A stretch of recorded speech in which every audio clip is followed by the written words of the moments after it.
और पूरे इलाके के अंदर तो जगदेव जी एक बार आप बता दें थोड़ा सा।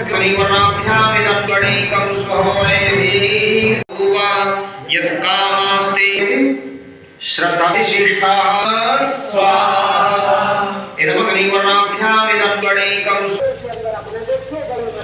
नमस्ते जी।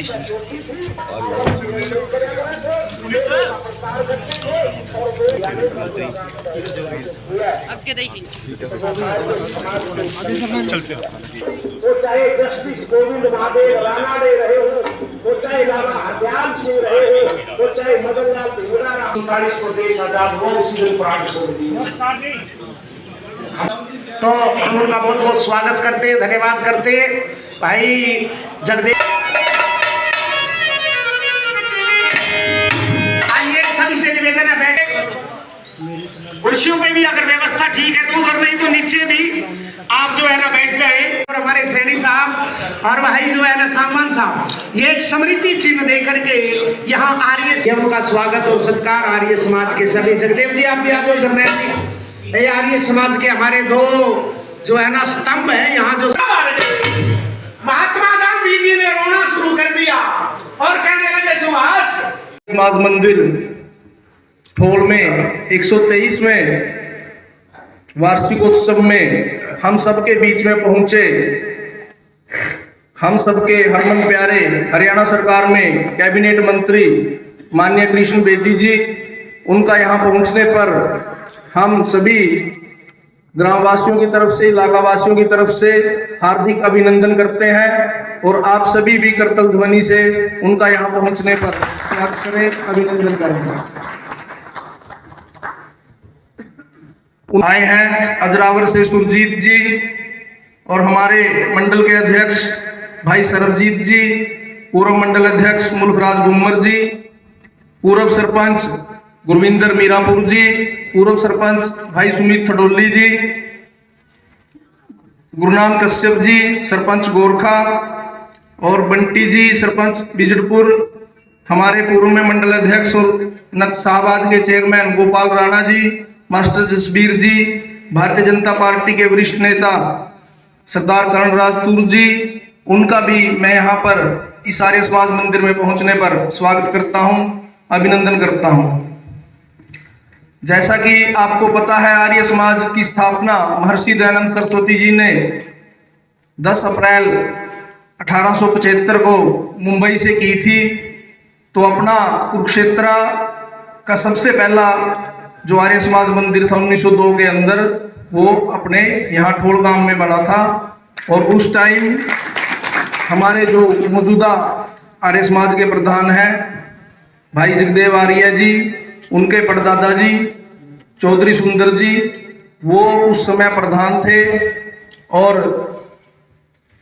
आरएसएस से प्रचारक रहे हमारे परदादा जी चौधरी सर्जन सिंह जी, लाला परमानंद जी, चौधरी किशन सिंह जी, राम गोपाल जी, चौधरी दीनदयाल जी, ये सक्रिय सदस्य उस टाइम आर्य समाज के थे। माननीय मंत्री जी, विभाजन से पहले, देश आजादी से पहले इस बिल्डिंग का निर्माण किया गया था। ये जो पिछला हाल है ये 1947 से पहले का है, एज इट इज है ये। और ये आप जब पूर्व में शाहबाद से मंत्री थे, आपने शाहबाद में तो पूरी विधानसभा के अंदर शिक्षा का क्षेत्र हो, चाहे स्वास्थ्य का क्षेत्र हो और चाहे सामाजिक और धार्मिक संस्थाओं के सहयोग करने की बात हो, आपने अनेकों कार्य किए हैं। ये इस बात से सभी साथी यहाँ पर मौजूद हैं जो वो परिचित हैं। और आपके सहयोग से ही आपने 7 लाख रुपए की राशि देकर इस हॉल का भी निर्माण आपने ही करवाया था। इसके लिए भी हम आपका धन्यवाद करते हैं। और परम पिता परमात्मा की असीम कृपा से आज फिर आप हरियाणा में एक दमदार कैबिनेट मंत्री पद पर सुशोभित हैं। और जैसे 14 से 19 तक जो भारतीय जनता पार्टी की सरकार चली, आप उस टाइम माननीय मनोहर लाल जी के संकट मोचक की भूमिका आपने निभाई। जैसे जैसे सरकार पर कोई विपदा आई, आप वहां पर मुख्य भूमिका में खड़े रहे। और अब भी जब से आप मंत्री बने हैं तब से सरकार और संगठन के कार्य करते हुए निरंतर भारतीय जनता पार्टी को आप मजबूत कर रहे हैं। आपका बहुत ही कम समय चंडीगढ़ सचिवालय में बैठना हुआ, क्योंकि हमारा तो आपसे व्यक्तिगत जुड़ाव है। चाहे वो दिल्ली का चुनाव हो, आपने लगातार वहां रहकर महत्वपूर्ण भूमिका निभाई और आपके भी प्रयासों से वहां पर भारतीय जनता पार्टी की सरकार बनी। आर्य समाज ठोल इस हमारे इलाके की एक ऐसी संस्था है जिसने सेंचुरी पूरी कर ली है। 123वां साल है। 1902 में इसी स्थान पर आर्य समाज मंदिर की स्थापना हुई और इस गांव ने देश की आज़ादी के लिए, शिक्षा के क्षेत्र के लिए, महिलाओं को शिक्षित करने के लिए सती प्रथा पर एक बहुत बड़ा हमला यहीं से बोला गया था और यहीं से आरएसएस में भी लोगों ने अपने आप को शामिल किया और देश की आज़ादी के अंदर ठोल का एक बहुत महत्वपूर्ण रोल रहा है। आज इसी कारण आर्य समाज की देन है कि ये गांव शाहबाद विधानसभा का नहीं, जिला कुरुक्षेत्र का नेतृत्व करता है। चाहे आईएएस की बात है, आईपीएस की बात है, आर्मी अधिकारियों की बात है, शिक्षा जगत में बहुत बड़े शिक्षाविदों की बात है, राजनीति क्षेत्र के अंदर भी ठोल गांव का बहुत बड़ा महत्वपूर्ण रोल रहा है। और मेरा तो ये आदर्श गांव है। जब मैंने राजनीति की शुरुआत की शाहबाद में तो ठोल से शुरुआत की थी और आर्य समाज मंदिर का यहाँ के जागरण में, जन जागरण में एक महत्वपूर्ण रोल है। मैं आज इस पावन पवित्र अवसर पर आप सभी को बहुत बहुत शुभकामनाएं और बधाई देता हूँ।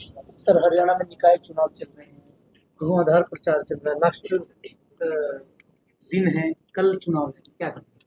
देखिए, कल चुनाव कल होगा और आज चुनाव प्रचार रात बंद हो गया था। मैं पिछले 12-13 दिन से लगातार सरसा से लेकर फरीदाबाद तक और फरीदाबाद से लेकर मानेसर और रोहतक और सोनीपत, यमुनानगर, खरगोदा, करनाल, कुरुक्षेत्र और इसी प्रकार से कलायत और जुलाना, सभी जगह जाने का मौका मिला। सभी जगह जाकर प्रचार प्रसार किया पार्टी के चुनाव के लिए।